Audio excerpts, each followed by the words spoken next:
Hello, we are in the second portion of our mini webinars about the role of the board president.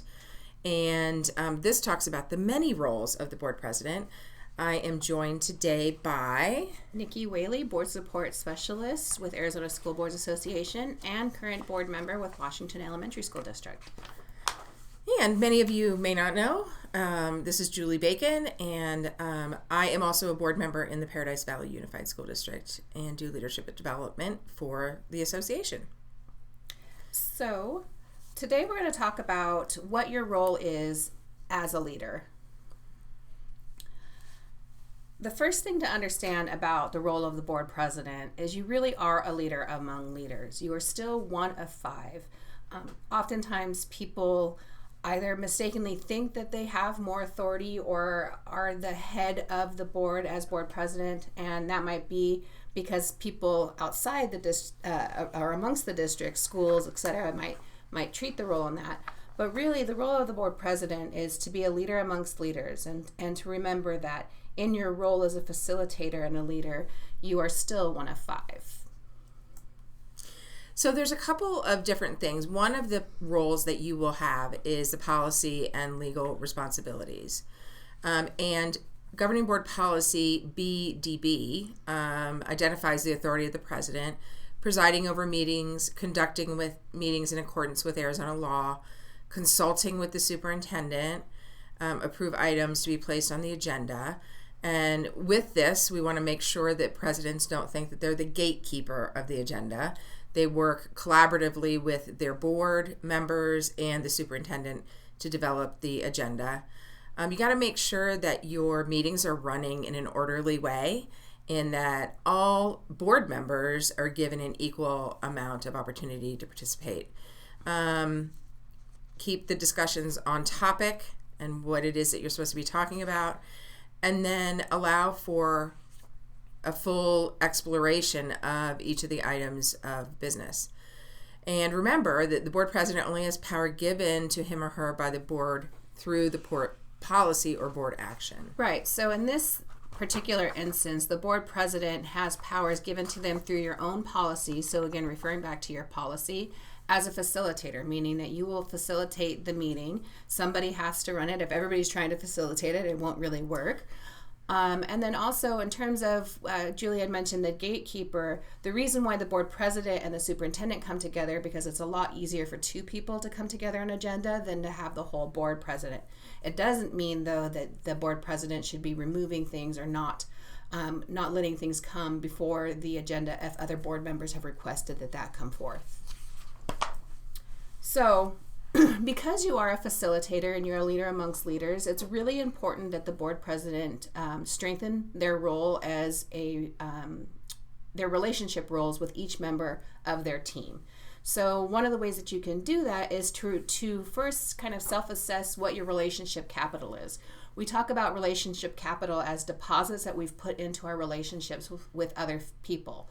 So as a board president, you should be asking yourself, in terms of your relationships with each of the other board members and the superintendent, what have your interactions been with, and have those resulted in what would be considered deposits, meaning it strengthened the relationship, or withdraws, things that might have challenged the relationship. If you find that you've maybe not invested as much, that might be a problem, because the more you have invested, the less impact it's going to have when you have to do a withdrawal of perhaps having a difficult conversation or coaching a fellow board member on something that they may need to improve upon. So without any investment in that relationship, if you continue to be in a withdrawal situation where you're continuously either challenging or having to redirect a member of your team, you're going to find that you're going to be bankrupt. And when that happens, you can very quickly find yourself in a situation where the board becomes adversarial. So remember, again, as board president, when you are trying to facilitate and manage those relationships, when you're making requests, when you're seeking collaboration, and before and after a conflict, considering what kind of capital you have in each of those relationships. And I think the thing about being board president that is tough sometimes is there may be people on your board that you don't necessarily agree with their focus, But I think it's important for you to understand why it's their focus and what's behind those things that you might think make another board member unreasonable. But it is timed as board president for you to step up and lead the whole board and make those relationships work. So you do have a huge responsibility in terms of being a pace setter and making sure that the meetings are running the way that they should. We talk about, is this the job for you? Do you want to be board president? And one of the things that you have to think about is, can you participate and run the meeting at the same time? We want to make sure that everyone understands that the board president can make motions, they can second motions, and they can vote. There sometimes is the misperception that board presidents cannot vote, and that's not true. The board president is not the only person who has a responsibility for setting the pace in the meeting. All board members can help with that and help the board president keep things moving. It's something you need to do as board president, is devise those tactics for redirecting the focus. If you think you're getting off topic and you're no longer talking about the item that's on the agenda, you might want to talk about, we're straying from the agenda item and in danger of violating open meeting law. So let's get back on track. So there are ways that you can do that and keep the meeting going without being, rude or disrespectful to people who are talking. And we will go into those in the next portion of this webinar when we go into more detail about running the meeting.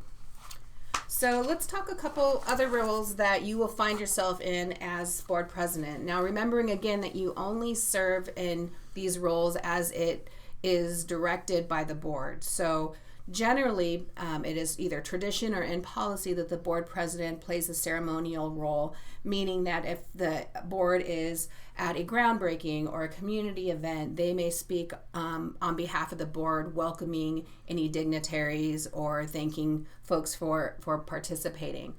So those ceremonial roles you might find yourself in, but you should be sure that you are also inviting all the other members to these events, that this is not something that only the board president should be participating in.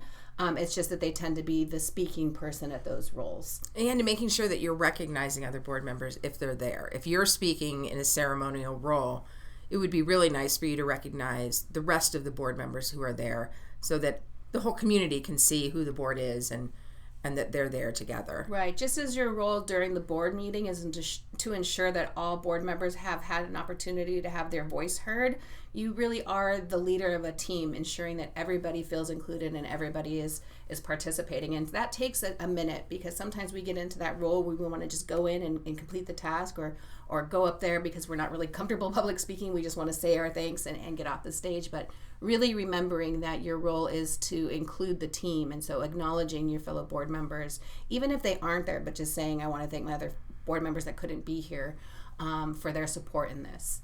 And that goes into the spokesperson role. For the most part, you should probably defer to your superintendent or your communications expert when it comes to speaking with the media or being that newspaper, TV, or radio.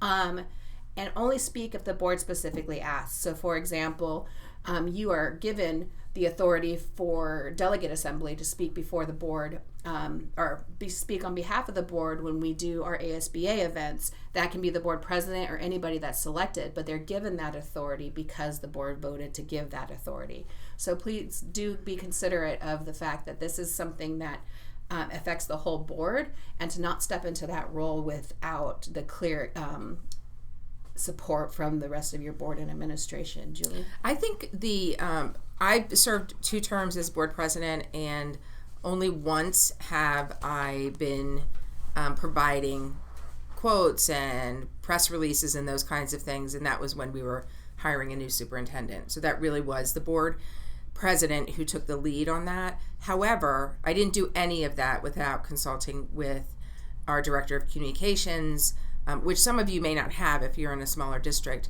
but you'd want to consult with your superintendent if there's something that you're doing. So I think it's very infrequently that you have that spokesperson role, but we wanted you to think about that as you are board president.